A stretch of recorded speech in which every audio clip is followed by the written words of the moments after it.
Quand on parle de fusion dans Yu-Gi-Oh, il y a pas mal d'exemples qui nous viennent en tête, avec des effets qui sont aussi longs que le résumé de la liste de Schindler. Mais il faut savoir qu'avant de passer à des cartes extrêmement puissantes avec des effets dingues, eh bien les premières fusions dans Yu-Gi-Oh, bah c'était pas trop ça les gars. Bref, bienvenue dans cette émission dédiée aux cartes fusion dans Yu-Gi-Oh!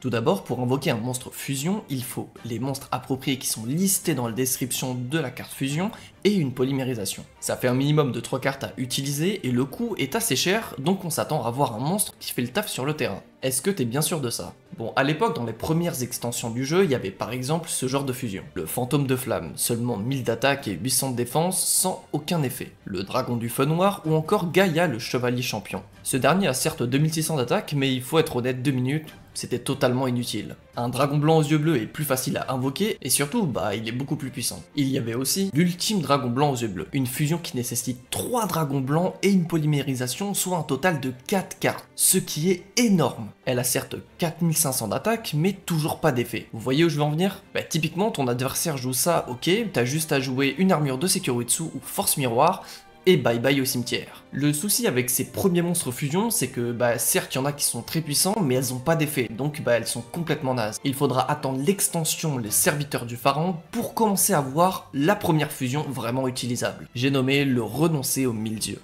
Déjà, une fois par tour, tu peux prendre le contrôle d'un des monstres adverses et te l'équiper à ton propre monstre. Il va gagner l'attaque du monstre sélectionné, et en plus de ça, aucun monstre ne peut attaquer hormis le Renoncer aux 1000 yeux. Ça peut te permettre de temporiser ou carrément de bloquer ton adversaire. Enfin, une fusion intéressante. Mais il faudra réellement attendre l'extension Legacy of Darkness pour pouvoir avoir des monstres à fusion à effet comme Ryu Senshi, qui permet de payer 1000 points de vie pour annuler l'effet d'une carte piège normale et annuler les effets de cartes magiques désignant cette carte comme cible. C'est déjà une belle évolution parce que quand même les créateurs ont compris que les monstres fusion avaient besoin d'effets pour être rentables en fait. Une sorte de récompense pour avoir réussi à invoquer ce genre de carte. Bah oui, quitte à exister, il faut bien que les monstres fusion ils servent à quelque chose, non? Mais de mon point de vue, la révolution des monstres fusion s'est faite à l'ère de Yu-Gi-Oh! GX, avec l'arrivée de l'extension Le Millénaire Perdu. On y retrouve les premiers héros élémentaires et donc les 2 premières fusions de cet archétype, l'homme oiseau de feu et le géant de tonnerre. Le premier avec 2100 d'attaque et le second avec 2400 d'attaque. Mais le plus intéressant, c'est leur effet. L'homme oiseau de feu dit que lorsque cette carte détruit un monstre à l'issue d'un combat et l'envoie au cimetière, tu infliges au life point de ton adversaire des dommages égaux à l'attaque du monstre détruit.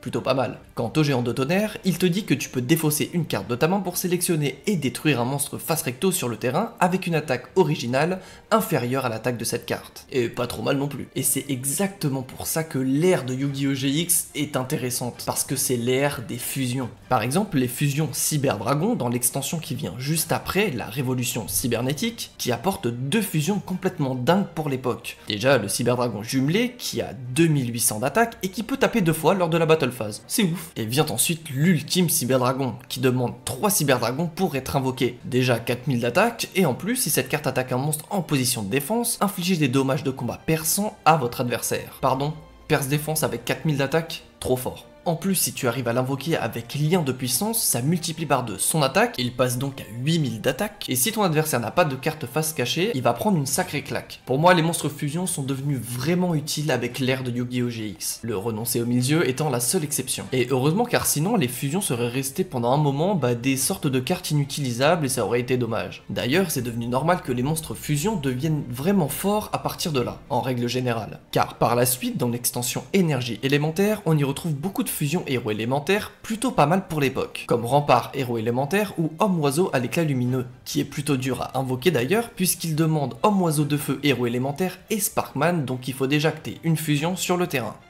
J'ai énormément joué à Yu-Gi-Oh! Que ce soit avec des potes ou dans des petits tournois de boutique, et j'en garde un très bon souvenir. Et vraiment, les monstres fusion de l'ère GX, c'est des cartes que j'ai jouées, j'ai même failli remporter un tournoi organisé dans ma ville à l'époque, où j'ai malheureusement fini second. Mon adversaire m'avait poutré avec son deck Cyber Dragon à l'époque en finale, et si vous vous demandez quel deck je jouais à l'époque, je vous répondrai ceci.